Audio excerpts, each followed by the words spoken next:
Good evening to everyone joining us on this lovely spring afternoon.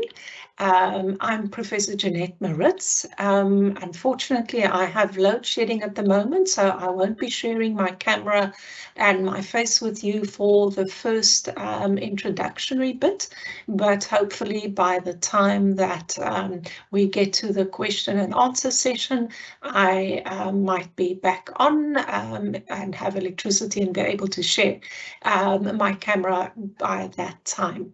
So for this evening, we are going to discuss your chapter development, specifically in this presentation in a master's dissertation.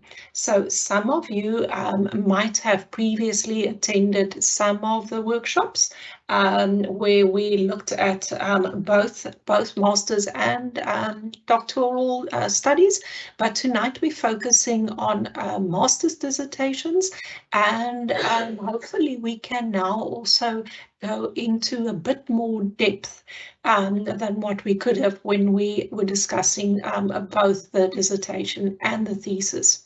So without further ado, I'm going to start with the presentations. And as you know, the links will be shared with you in the presentations, and then afterwards we'll have a question and answer session. So if you have any questions as they come up, oh, there we go. My electricity is back on. So let me just quickly also then just see if I can share with you. And so we'll do the question and answer session afterwards. And for now, we're going to start with a presentation. I'm going to stop sharing my video with you for now, and then we can focus on the presentation at hand, and I'll be sharing my video again with you afterwards. So let's have a bash at it. Okay, so when we're looking at chapter development, we often talk about a thesis versus a dissertation. Now, in the case of a doctoral study, we talk about a thesis, but in a master's study, we talk about a dissertation. Okay, so the standard length of a master's dissertation is around 100 pages or 50,000 words or so. So that should give you more or less a scope of where you would sit at in a completed master's dissertation. So around 100 pages, more or less, 50,000 words, more or less. So having said that, what we aim to do in our chapters is that we would like to have our chapters make up the most of these 100 or so pages. So your chapters, we have a what we call front matter, and that would be your title pages, your table of content, and we'll talk about that a bit later. And that takes up probably around 5 pages, the front matter, and the back matter regarding your references would take about an equal amount. So I would say roughly in the order of about 85 to 90 pages would be your chapters in all. And what we aim to have is to have our chapters more or less in equal length. So what we would like to see is that, for instance, your chapter 1, 2, 3 is roughly, say, at around 20 to 25 pages. Your findings or your results might be slightly more, but we don't want to see chapters of 10 pages, then another chapter of 50 pages, and then a chapter of 20, and that might influence where we have our information and how we distribute our information. But that's just a rough guide. So when we actually start unpacking the dissertation, we might move information.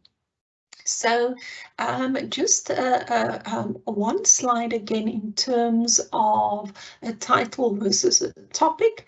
So your dissertation title summarizes your main idea of your study. And it contains the fewest possible words that would adequately describe your content or the purpose of your research, usually not more than 15 words. There is a caption in terms of the words before the processes of capturing titles. So don't start panicking, please, if yours is 16 or 18 words, but try to have a concise title that contains more or less, not much more than 15 words. And so some students have asked, so what's the difference between a title and a topic? Your topic is your research interest or a phenomena under study, but your title is a very succinct statement of what you are busy with, and that's also just a guideline. So the main aspect, if you don't get anything of the presentation, but you get this and you understand the following, it might be easier for you to understand what is the logic around why we have chapters as we have them and in what order they are. So the structure and the layout of your dissertation reflects the flow of the overall research process. So there is a logical ordering around your chapters because the research process follows a certain order. So if you understand the research process in broad, you will understand your chapter layout conceptually, maybe also a bit better. So if we look at the research process, you usually have a research idea, and that might be your topic, or it might become your title. And you then start with a literature review to establish what is written about your topic, what research has been done. So your literature review is usually the second step in your research process. Hence, the literature review is often the second chapter in your research dissertation. We'll talk about the research chapter 1 in terms of the orientation of your research, but your literature review is usually in the research process, the second step, therefore also the second chapter. Now, your theoretical formulation of the research problem, your research questions, often in your dissertation forms part of your chapter 1.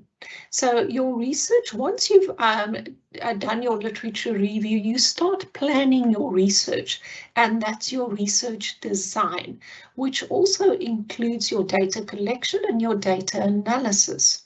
So your research methodology or your research design and methods chapter usually follows your literature review chapter as chapter 3.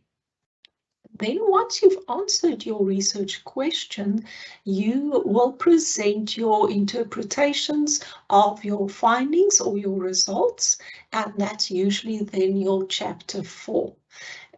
You might have your discussion of your findings and results in chapter 4, or your discussion might be a separate chapter if your findings chapter becomes too heavy.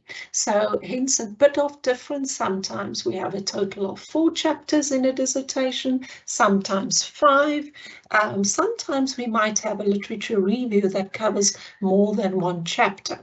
So, but once you've have your results and you've interpreted that and you've reported those. Your discussion usually is your comparison with earlier research, can be a chapter on its own, and then you end off with your conclusions, and that's usually your final chapter as well.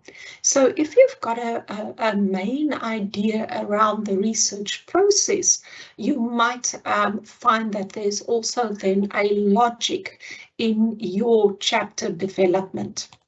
Now, there is a caveat, and that relates to your specific field that you are studying in. So the structure of your dissertation depends on your field, but it's usually a generic outline is usually divided in at least 4 or 5 chapters, and that includes an introduction and a conclusion chapter for your dissertation. So there might be slight variances in different fields of study, but usually the generic outline is what we'll be discussing now. So there might be slight tweaks in how you do it in your field, in your department, in your college or your school.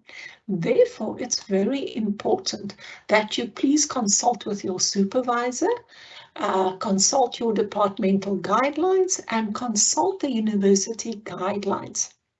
And that should give you the finer tweaks that you might make, or that's practice in your field of study.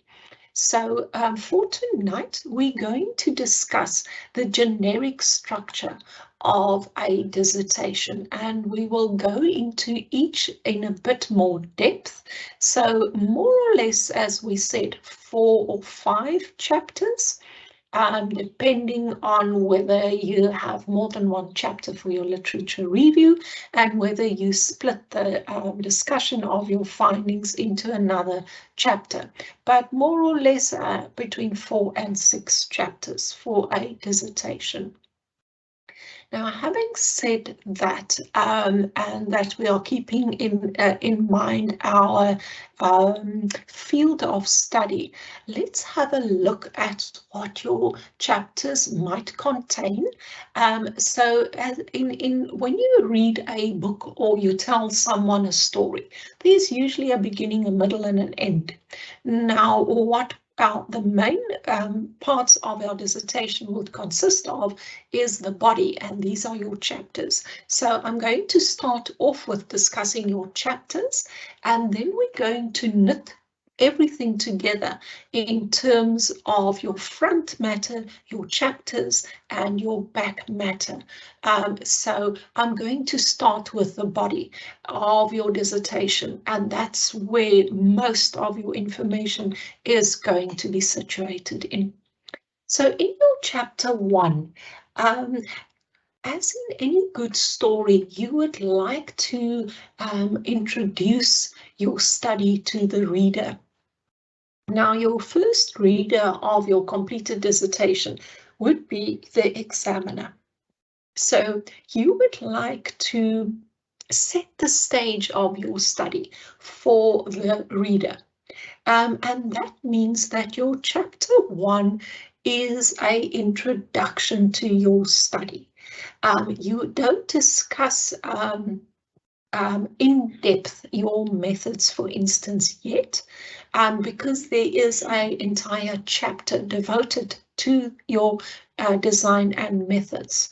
So your introductory chapter is exactly what it says it is. It's an introduction to your research. So your introduction, each chapter usually has an introduction and a conclusion. But your introduction chapter has both an introduction to the chapter and an introduction to your research.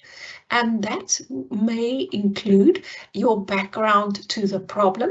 So your headings might be more or less the same as they are here, or you might have a heading called Introduction and Background, and then a statement of the problem. Or sometimes you have an introduction and then you have a background of the problem or a background to your problem. Now, there is a difference between the background to the problem and the statement of your problem. So I always warn students that although what we see here looks like a very linear process, our write-up of our dissertation seems very linear, but the research process is less linear and has many aspects of reiteration. So I find it helpful to start with your problem statement and then do the background of the problem.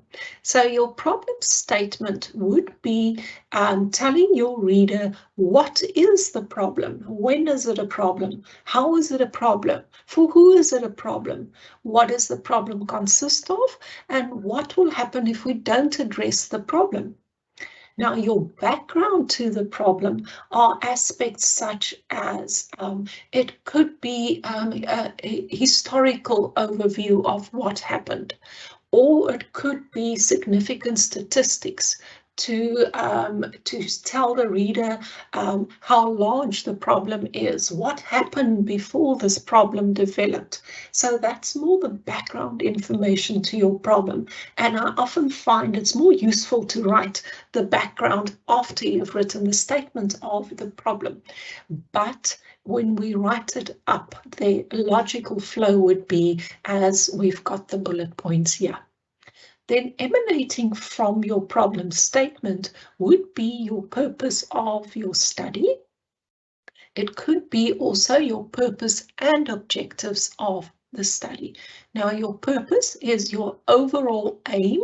So sometimes they call it an aim and objectives, or purpose and objectives. So your purpose would be the overall aim that you want to achieve in your study, and that is often aligned to your title.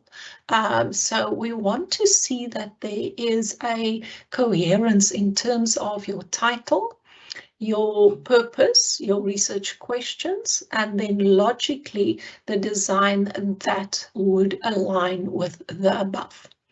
So you might have a heading called purpose or aim of the study and a heading in terms of the objectives of the study. Then logically following from those are your research questions. In a quantitative study, it might be your hypotheses. So it could either be research questions or hypotheses, or only research questions. And then you would give the reader an overall idea what is the chosen design of your study.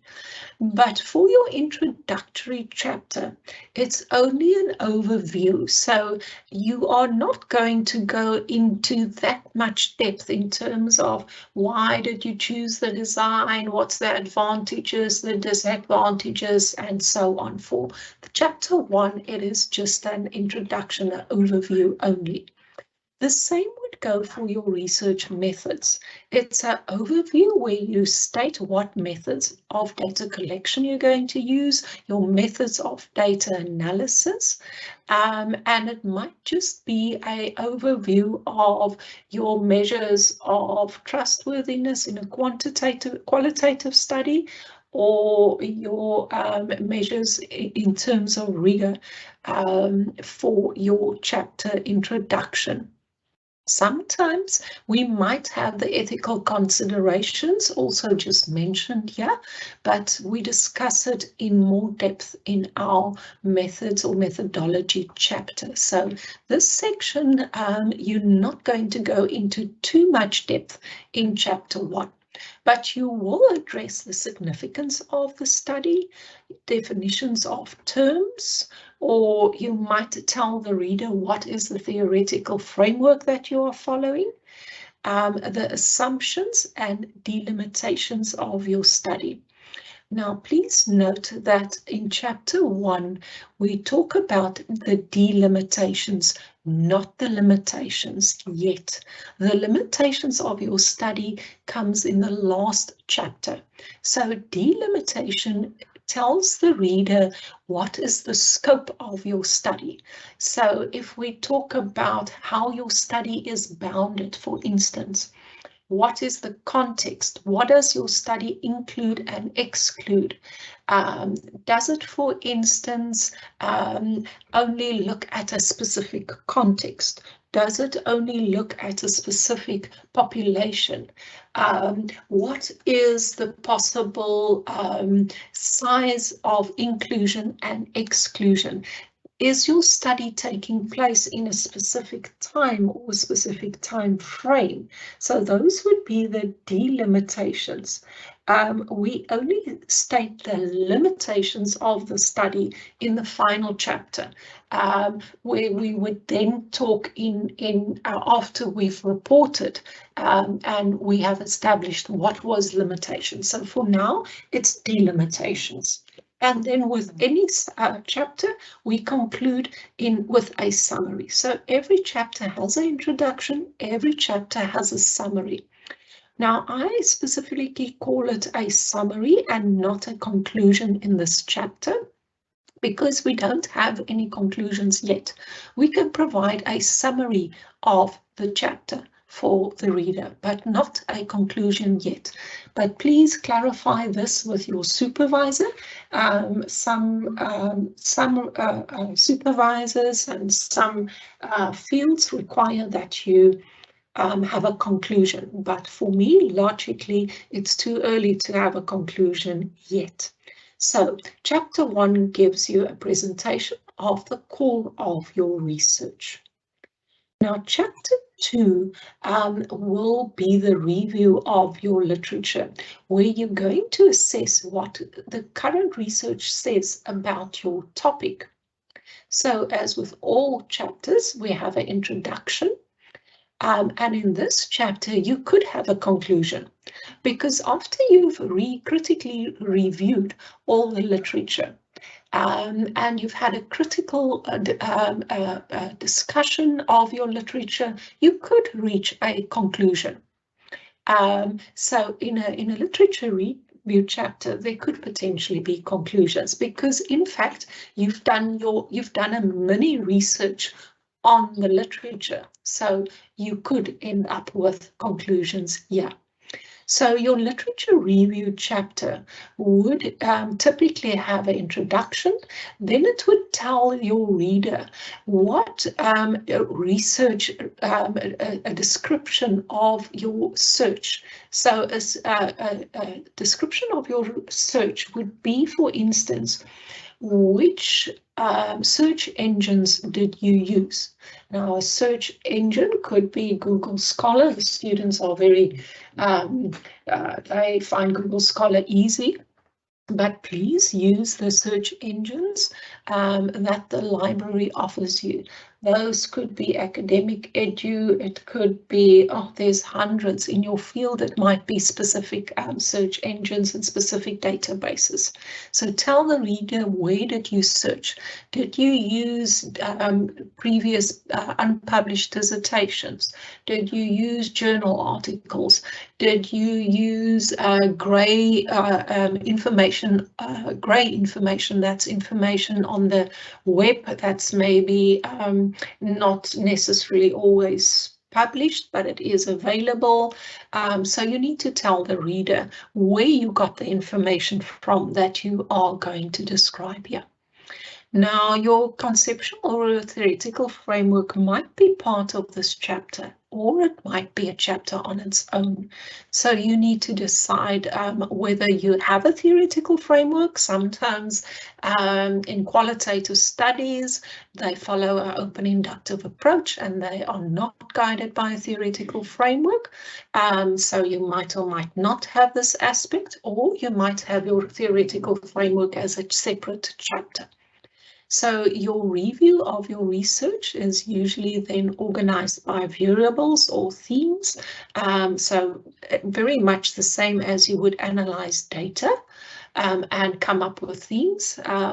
You might, in a literature review, once you have analyzed the literature, then also organize your review by variables or themes.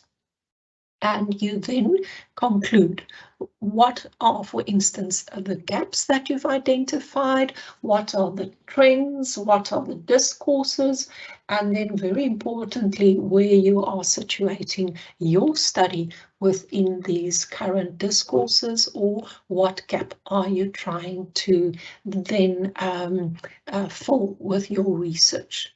So chapter 2 could be your literature review as a whole, or you might have a following chapter that has your conceptual framework. If you've got everything in chapter 2, then your next chapter would be your research methodology. Now, different fields might call it differently. So some would call it your research methodology, and a methodology implies your design and methods.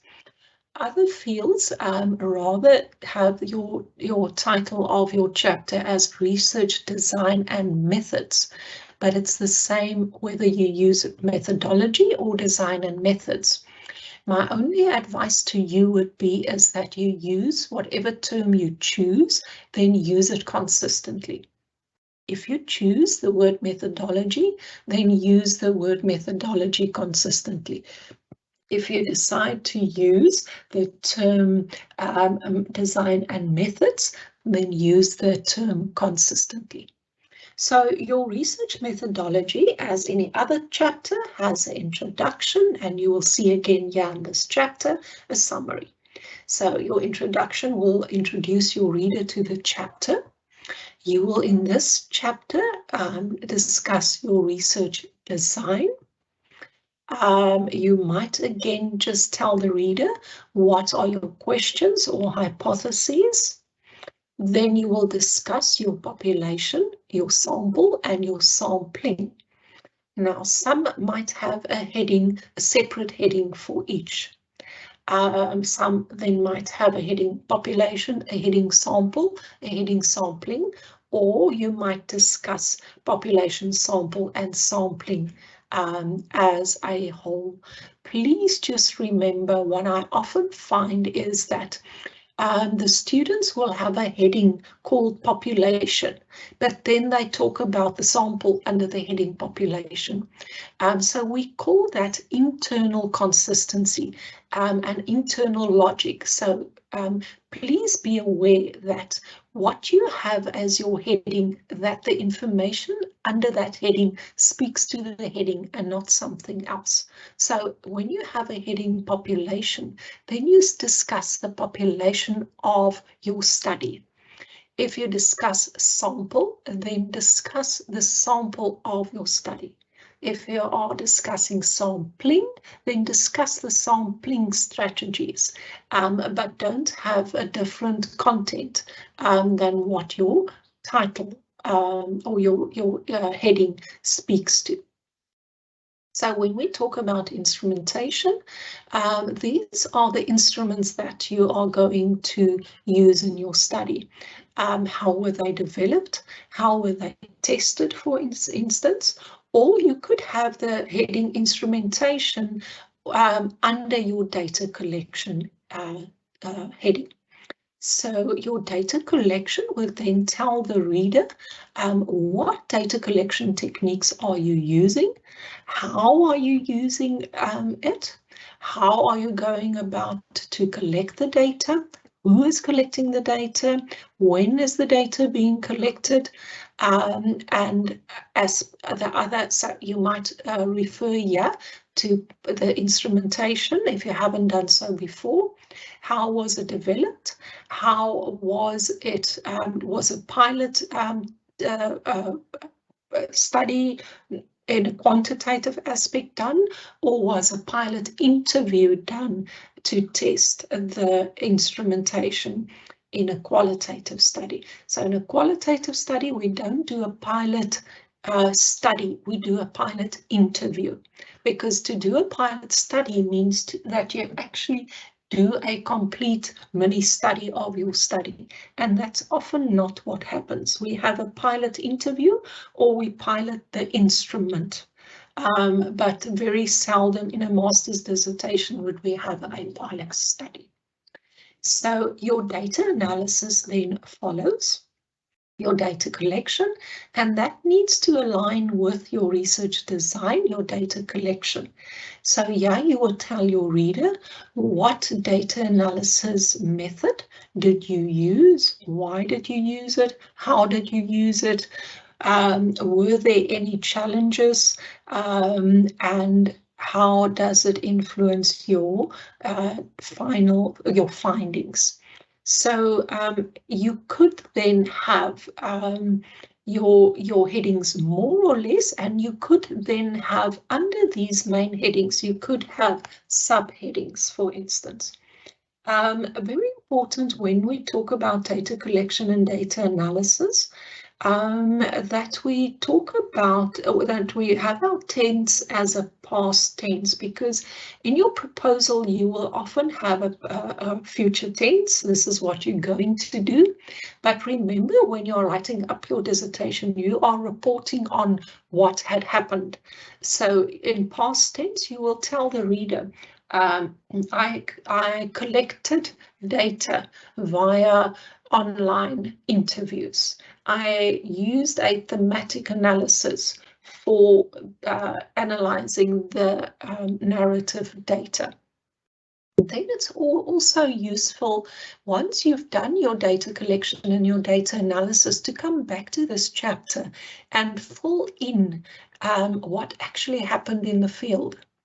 Did you have any challenges to reach your sample, for instance? Were there any challenges with your sampling or with your data collection? Did you need to change anything because there were challenges in the field? So many students, for instance, when the COVID was quite rife and we had very strict measures, couldn't, for instance, collect data face-to-face. They had to go online with their interviews. Now, your proposal might have said that you're doing face-to-face, but the reality changed and you needed to adapt. So please always update your data collection and data analysis in this chapter throughout your research process until it's finalized, as things happen in the field. And I always like to have or to read as an examiner an honest account of what happened in the field. So don't try to whitewash that, you know, everything was perfect. The reader is interested in seeing what happened on the ground so that they can follow the research in its reality. The final or last section might be the rigor of your study or trustworthiness or measures. Please remember to apply these aspects to your study. So an examiner doesn't want to necessarily read reams and reams of theory. They know the theory. They want to see how you applied it in your research.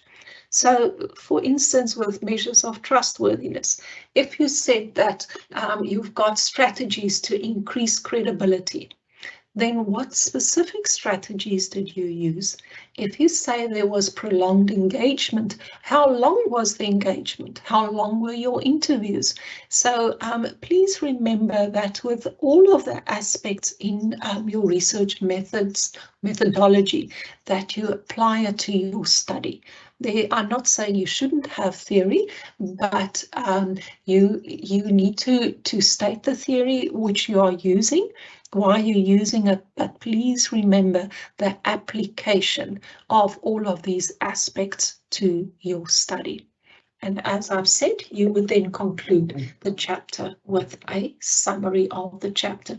Again, not a conclusion, because there isn't anything to conclude with, but you can provide the reader with a summary of your chapter. Then your chapter 4 would usually be your research results in a quantitative study, or your research findings in a qualitative study. Now, with all chapters, we have our introduction, and then we would state our findings, organized by either your research questions, your hypotheses, or if you've done a thematic analysis, your themes. Now, you might, in this case, have a heading as well that tells the reader the demographic profile of your participants. Now, you might decide to have the demographic profile when you update your methodology chapter, or you might present the reader with a demographic profile of your participants before you provide the findings. So this gives context to the reader of your findings. It gives the reader an idea who were the participants, how many were there, what was maybe the age distribution, or were there any other aspects or inclusion-exclusion criteria that they needed to meet. So your findings then would have a organized presentation, and you can then decide with your supervisor, how are you organizing and presenting your findings. Now again, with this chapter, we would have a conclusion, because we would have provided evidence and an argument in terms of the conclusions that we reached. So your chapter 4, you might, depending on the amount of data and the amount that your write-up produces, have your findings in this chapter, or your discussion. So your discussion would include comparing and contrasting your findings with previous research. So you might have it underneath the themes and headings as you are describing it, or if often in qualitative studies, the findings are just so voluminous that it takes up your 20 pages. You might then decide to move your discussion to a chapter on its own, where you have then enough space to go into the discussion of the findings in more depth. But please clarify that with your supervisor. I often suggest that my students include the discussion in the initial write-up of the findings. If we find that the chapter becomes too heavy, it's then easy to move the discussion just to another chapter, and it's already logically ordered in terms of the previous chapter. So the discussion would follow the same order of your findings in the previous chapter. So see how long it is, and whether you then provide the discussion of your findings in the same chapter, or whether you move it. And please do this in consultation with your supervisor. How is it preferred in your field or in your discipline? Then after we've presented our okay, so yeah, I've got as a separate chapter 5, the discussions. So we've talked through these, and then in your final chapter, consists of your summary, implications and outcomes. The heading of the final chapter is often different in different fields. Some might call it summary, implications and outcomes. Some call it limitations, conclusions, limitations and recommendations, for instance. So find out from your supervisor how it is conventionally called, the final chapter in your field or in your department, but this chapter provides the reader with it now brings your story to a close. So as with all chapters, this chapter would have an introduction.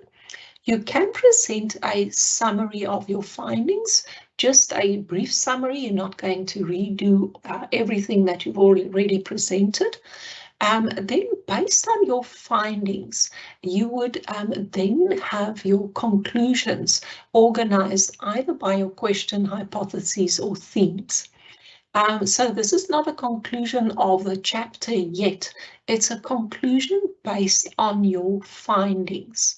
So it will hold hands. I always say that your findings hold hands with your discussion, which holds hands with your conclusions, and this holds hands with your recommendations.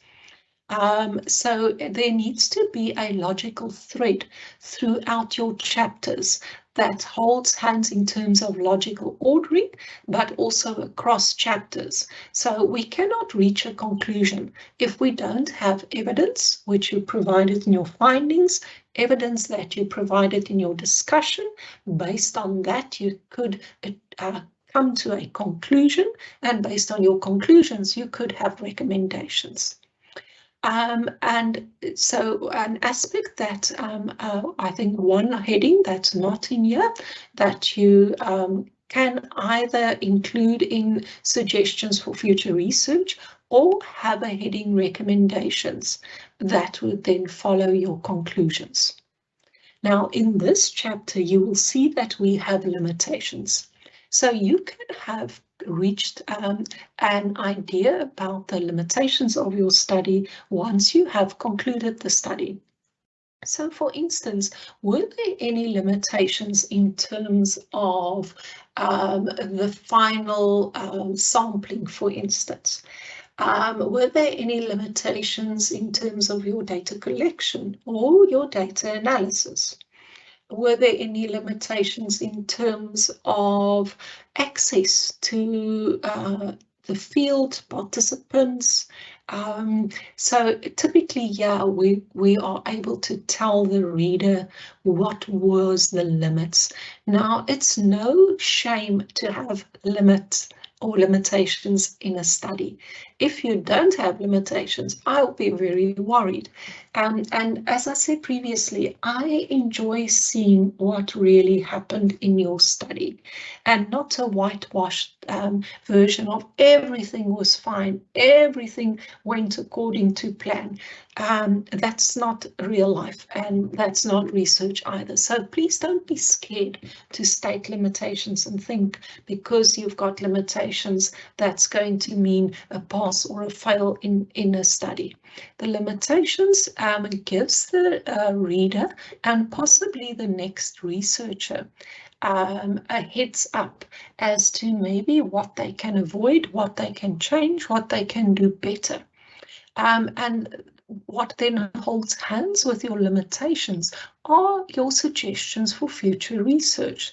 So say, for instance, there were certain limitations to your qualitative study.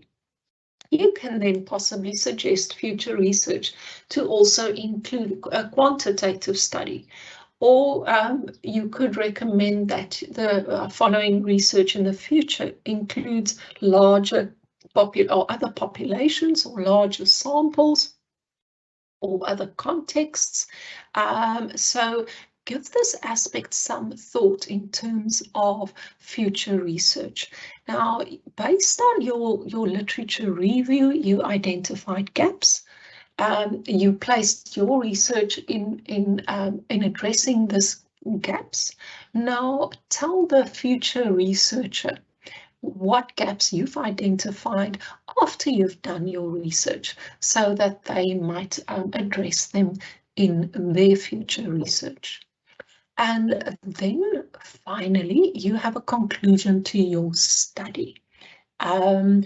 Now you've presented your case, you've presented your evidence, you've presented your limitations, your recommendations, and you can now have a final conclusion of your study. So please note, you've already provided a summary of the findings.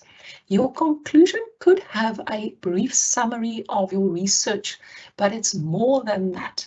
Your conclusion is a conclusion of your thoughts, your ideas, and what came to play during your study. So it's not just merely giving a summary of your research. So more or less, in terms of your chapters that make out the bulk of your dissertation and the bulk of your pages and the bulk of your words in possibly between minimum 4 chapters, maximum probably 6 for a dissertation. Now let's have a look. How do we stitch everything together in terms of your chapters, your front matter, and your back matter? So your front matter consists of your title page, your declaration, your acknowledgements, it's optional, a summary of your research, and your table of content. So these front matters are usually what we read first when we read a dissertation. But these don't make up the bulk of your pages. So I'm going to take you through what each of these consists of as we start knitting everything together. So your title page contains the information on the degree, the department that you're doing the degree in, your topic, your student name, your student number, who the supervisor was, and the date that you are submitting or submitting your dissertation. So UNISA has a specific format for your title page. Please, you will be able to access it on the system, but this is the information that it will contain. So you will often have on the very top of the page your topic, and then it would state this is in partial fulfillment for the degree, and you would state the degree in the department of. You would provide your student name and your student number, supervisor name and supervisor number, and the date. So these are generally the aspects that will be contained in your title page. Your declaration follows your title page, and this is where you declare that the thesis or the dissertation is your own work, and the sources that you've quoted have been indicated and are complete. You declare that you submitted it through originality checking software so that you'll turn it in, and it was acceptable within the requirements of originality.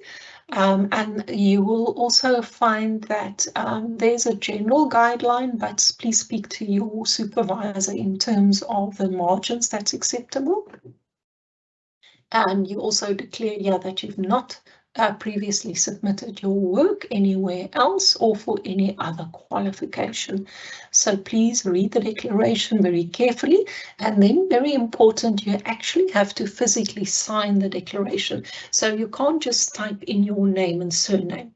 You have to sign it. You can sign it electronically, but it has to be a physical signature because this is a legal declaration.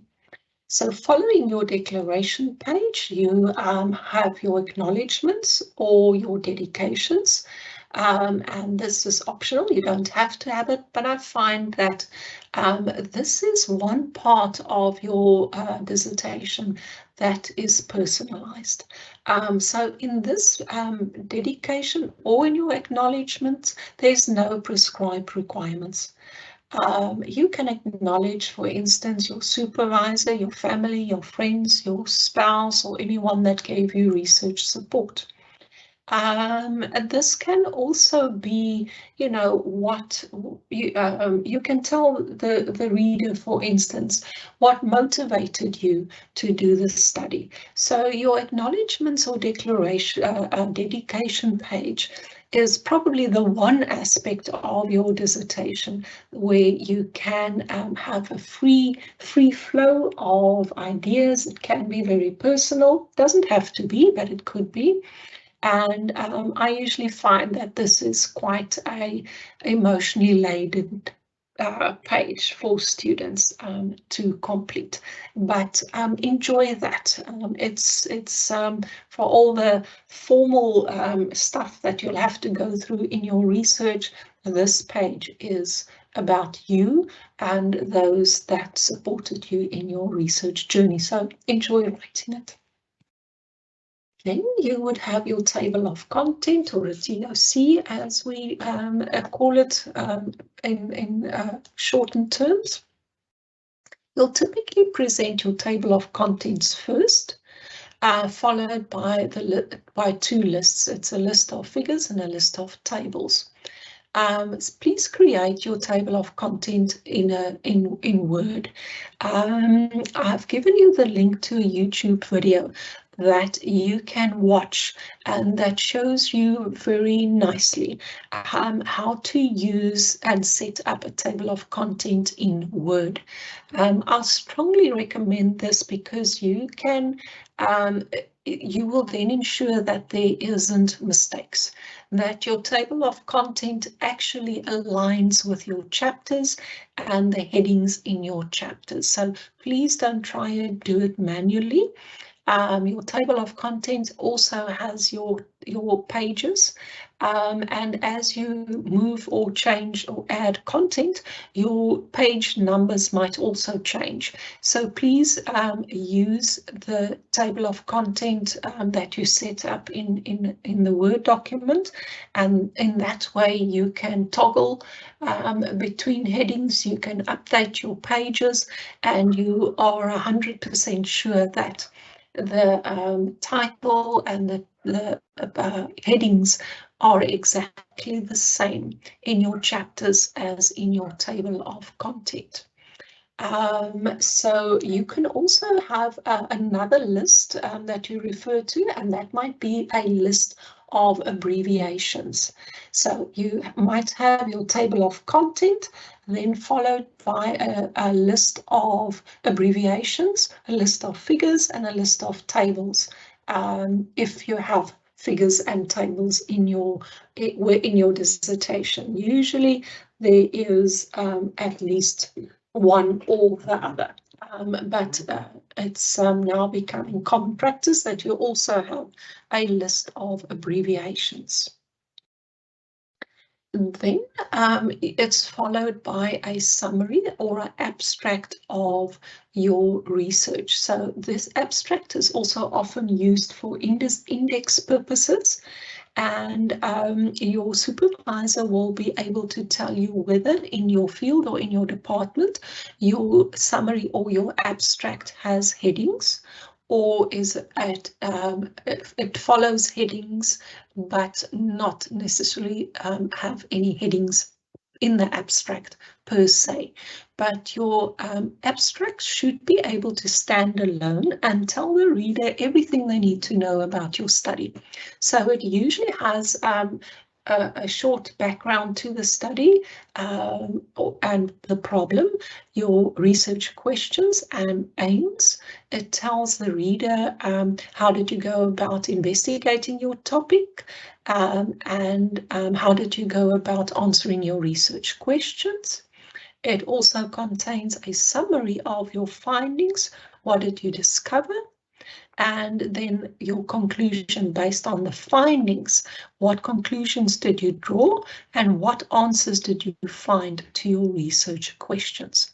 So your summary usually fits into a page, more or less. It could be a half a page. Some might limit the abstract to 250 words, 350 words. Also then just check the guidelines, the UNISA guidelines, because when they capture your dissertation on the online system for the library and the UNISA repository, they then use the abstract for indexing purposes. So please check what's the requirements, but usually not more than 500 words. That's the absolute, probably a maximum. But anything from 250, 300 words is more or less what the abstract would consist of. Then please remember your key terms. UNISA requires 10 key words. So I've given you a example. Let's see, this title contains 2, 4, 6, 8, 10, 12 words, so nice and succinct. And then please see the key words that will have people, when they type in, for instance, mathematics and mathematical achievements, that it will channel them to your research. So your keywords will definitely consist of all the terms that you used in your title, but it can also then include your methods. It could include, for instance, specific terms related to your topic. For instance, mathematical achievement could also include previous performance or diagnostic tests, or university students might include first year students, second year students, or for instance, pre-grad students, or degree students, for instance. So please, the UNISA guidelines states that you have 10 key words. So think about them carefully, and this would then help to get eyes on your research when people look for topics in terms of your research. Okay, then after we've had our key terms, that more or less concludes what we have in front of our study before we have our chapters. Now, once we've presented our chapters, we will be knitting together our back matter. So this is what you will find after your last chapter. This usually then includes your references and your annexures. Now we'll talk about references in a minute. Annexures is the aspects that you attach to your research to ensure the credibility and reliability, for instance. So this will typically include the ethical clearance letters that you received from the university, or external bodies, or permissions that were obtained. So when I examine a thesis or a dissertation, I go to the back matter first. I check, was ethical permission granted for the study? What was the time period that was granted for the study? Then I go and look, when you reported your data collection, did you tell me when did your research take place? Because I'm going to control it with your ethical permission letters. It might also include any non-disclosure agreements. So say, for instance, you used an external co-coder in a qualitative study, and one of the ethical expectations were that they should not disclose the information of your study to other people, and thus you had a non-disclosure agreement with them, and you would then add the evidence of this. You also would include your interview guides or your instruments in a quantitative study, so that the examiner or reader can also then check that. In a qualitative study, you could have a transcribed interview. So when I then read the transcribed interview, I can now actually see, did you do what you said you would do in your data collection? Did you ask the questions that you said that you were going to do? Does your data analysis, I can now have a look at the raw information and go back to your writing up of your data analysis chapter and see whether I, for instance, agree with your data analysis, or were there any biases that I can pick up. And then definitely it would include your editor's letter to state that your dissertation has been professionally edited, both for grammar, style, and technical aspects. So those are your typical annexures.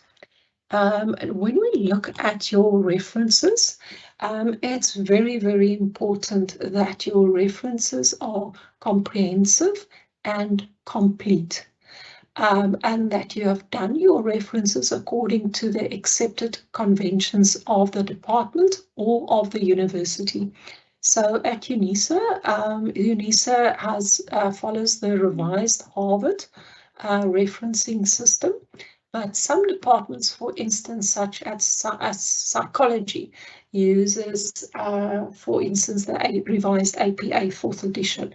So please find out which referencing system your department uses, or follow the UNISA's referencing guides. You will also find these on the library, in the library information systems. Please remember that your references are technically correct in terms of the bibliography requirements to ensure that there's effective retrieval. So for instance, if you have used internet sources, please, when you have the links, just before you hand in for examination, please check that these links are still available, that they are correct, and that they are correctly captured. The reference section is very, very important, and I would strongly recommend that you please don't do this manually.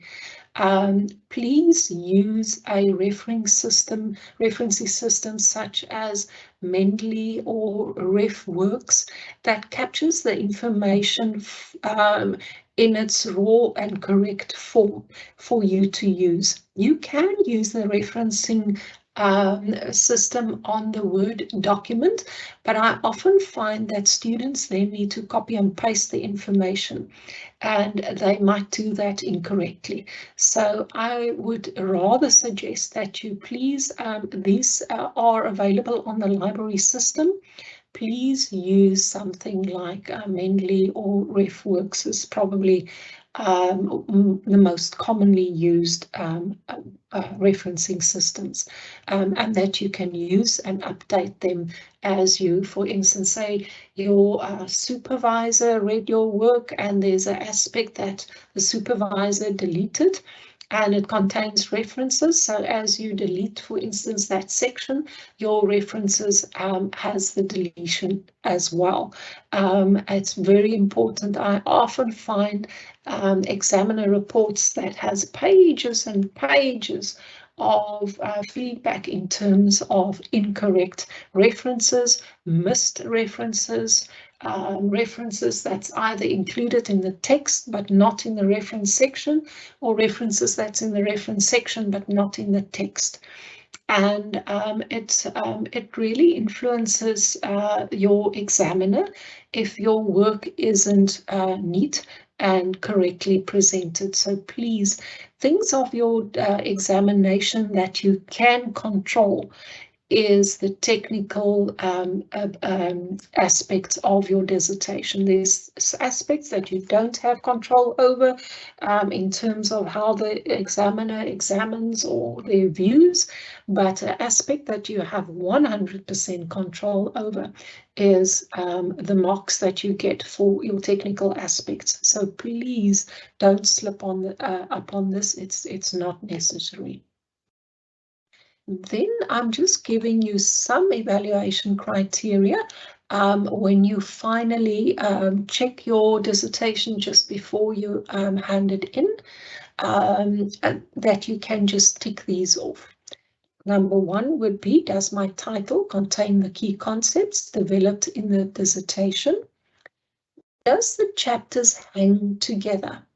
Now, that's what I talked about just now in terms of, do the chapters logically flow into each other? Does the information hold hands throughout the chapters? We don't want to give the reader any surprises that now suddenly something starts happening in your findings chapter. For instance, that now suddenly you say that you collected data using focus groups, but in your chapter on your methodology, nothing is mentioned about focus groups. So that your chapters hang together and that they tell a story in terms of how it's developed. Does my introduction guide the reader about my research, the structure and the scope? Is there a sense of argument developing in my thesis or my dissertation? Do I guide my reader by making links between different sections and subsections? And this is so very, very important. When chapters and sections in your chapters don't hang together, the reader gets a feeling of disorientation. And you can't quite follow, and it's difficult to read. So please help your reader with telling them what they can expect in each section. That's why we have an introduction and a summary or conclusion, but also very, very important, what they can expect going from one heading, for instance, to the next heading. So there needs to be a logical flow. Help the reader with sentences that links your paragraphs or that links your sections in your chapters. Then lastly, do your headings and subheadings encapsulate the meaning of the text that follows the headings and vice versa? And that's what I mentioned earlier, that the content that you have under your headings, that it speaks to the headings and isn't disconnected or disjointed from your headings. And that in total would be how your dissertation would look once we've knitted everything together. Both your front matter, your body, which is your chapters, and then finally your back matter. And then you should have a completed dissertation. Now, just a word of advice. When we read a dissertation that's already examined and published or unpublished and in the repository, everything looks very neat and very polished. I can promise you that you will have a number of iterations before you get to this lovely polished version that you read about. So please don't get frustrated when your supervisor sends back chapters with revisions. The final product is not where you started with your first chapter. So it is an iterative process where you polish, you scrub, you align, you read, you reread, you organize information, you add information until you get to a polished product in the end. So please don't lose hope in the many iterations that your research follows, and definitely the many iterations that your write-up follows. I've just added some books that you might find helpful for academic writing. This is a very old book, old 2004, but it's very, very easy to read and it's quite cheap. But it's really, really helpful in terms of academic writing. I always say that English is virtually none of us's first language. So English support, if you need, please find support for writing in English, but definitely academic writing is no one's first language. We all develop and often need support for academic writing, and it's a critical aspect. You might have an amazing dissertation, you might have done amazing research, but if you are not able to communicate your research and write it up in an academic and a polished way, then a lot gets lost. So please either read or go on academic writing development skills, but it's a critical aspect, and it's something that develops over time. And you can only develop academic writing by writing. It's something that you practice all the time. It's something that I still practice every time I write. So it's a process that you go through. Please find support or write and improve your academic writing and polish it. Another book that you might find useful, that's not very expensive, and I think there's also an online version, is Get Ready, Get Set and Go. It talks about preparing your doctoral studies and doctoral education, but it gives you good tips, if even on a master's level, for your planning of your project. Also talks about chapter development, also talks about academic skills development.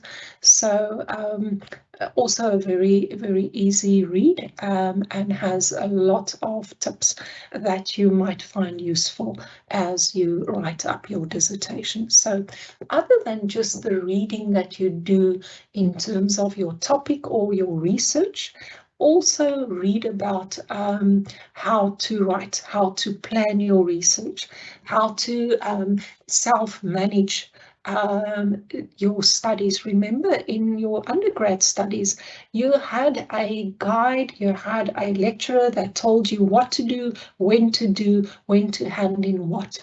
Now, in your dissertation, that is now your own, usually your own processes that you need to manage. So please read wider tips and literature in terms of getting you through the dissertation.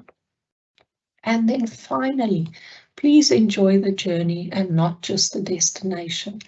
Usually by the time you are ready to give in your dissertation, you are absolutely exhausted, and as much as you might look forward to it, you're often just so exhausted that you find joy a while later.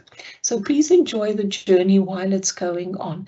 Please celebrate small victories, and not just the final victory once you've completed your research and you've got your examination results.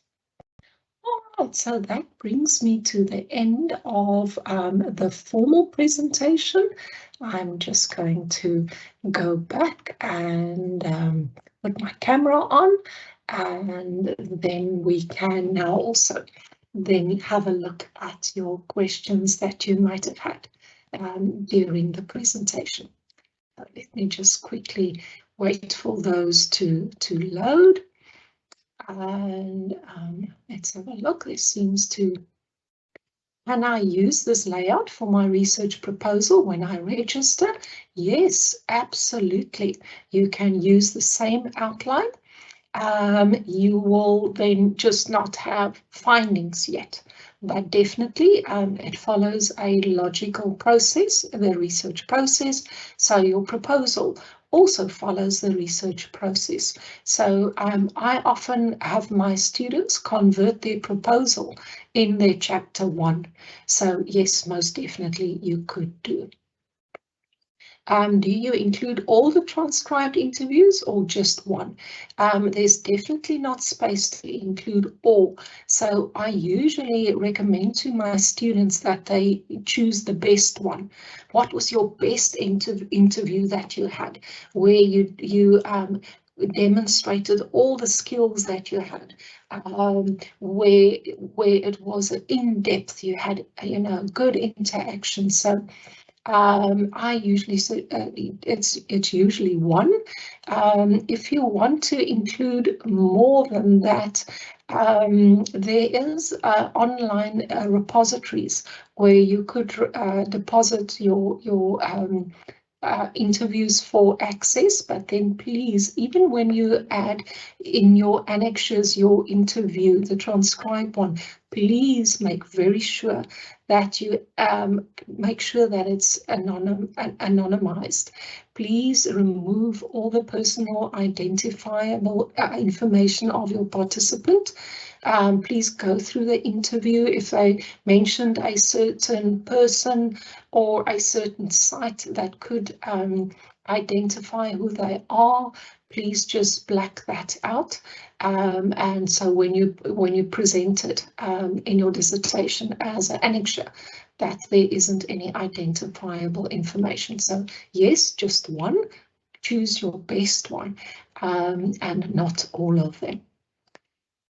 All right, let's see if there's any more questions, but those were very valuable questions. Thanks for posing those.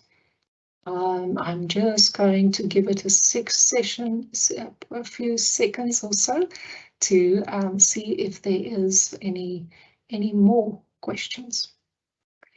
But I hope that this gave you some idea of how the research process, as I said, if you get the structure of a research process, you will find the logic in how we do our research proposal, definitely yes, and then how we write up and find the final dissertation. All of these, your proposal, your dissertation, follows the logic of the research process. And if you get that logic, it usually makes sense why we have our chapters the way we have, and that they are logically coherent and follows a process. Okay, then it doesn't seem as if there are any other questions. Here's one. Is it compulsory to keep all the chapters at 20 pages? What happens when pages are more than 20 pages, for instance, 50 pages? It's not, as I said, it's not compulsory to have it, but we would, it doesn't have to be 20 pages. It could be, for instance, 15 pages. What I'm trying to say is that we want to have more or less an equal length of these pages. Your literature review can maybe a bit more, your findings can be a bit more. 50-page chapters is a bit heavy, especially for a master's dissertation. So if you've got a chapter, for instance, if your findings chapter is 50 pages and it includes your findings and a discussion, then maybe consider moving it. But 50 pages for a master's dissertation is quite heavy. Check it out with your supervisor, though. As I say, it's a guide, it's generic. It's just to make it also digestible for your reader. I can promise you, if I look at a dissertation or evaluate a dissertation and I have to read a 50-page chapter, I will slowly die. There's no ways that one can really concentrate through 50 pages. So please, the suggestion is to improve the readability and to not exhaust your reader. Because if I can promise you, I can read as a reviewer, as a supervisor, as an examiner with focus. A maximum of about 20 to 25 pages before I lose focus and I don't concentrate anymore. So the idea is just to improve the readability, to make it easier for your reader. But it's not a hard and fast rule. It is about the digestibility for your reader. Okay, so that seems to be our last question. Thank you so much for, even in these late stages of your academic year, that you are still attending. And I hope that the generic structure has assisted you to make sense of how we write and I write up, but also, yes, for the proposal. Thank you so much. Have a lovely evening. Keep well. Bye-bye.